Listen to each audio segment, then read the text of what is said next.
Hey everyone, Mr. Newman here, and I'm just gonna show you real quick how to do the 4.1 Polynomials practice quiz. So first of all, we need to classify each polynomial by degree and number of terms. There's just one term here, so I'm gonna put the number 1, and the degree is 2. Degree is the highest exponent, so that 2 is the only exponent. So degree 2, number of terms 1. A second degree or degree 2 polynomial we call quadratic.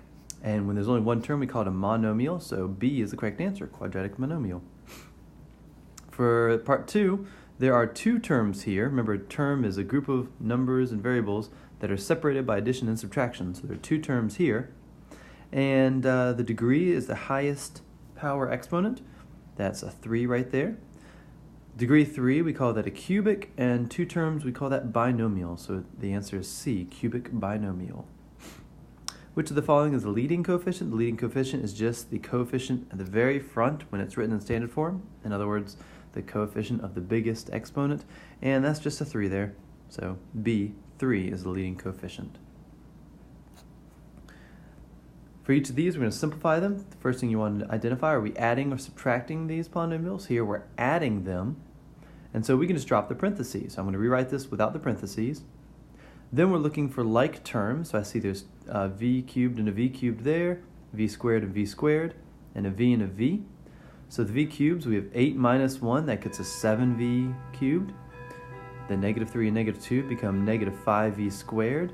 And the 6 and the v, remember the v, if there's nothing in front, it's like there's a 1 there. So 6 plus 1 is 7v, and that is our final answer. For number 3, notice there's a minus there, so we need to treat that like there's a minus 1 that we need to distribute to all, in this case, all 3 terms.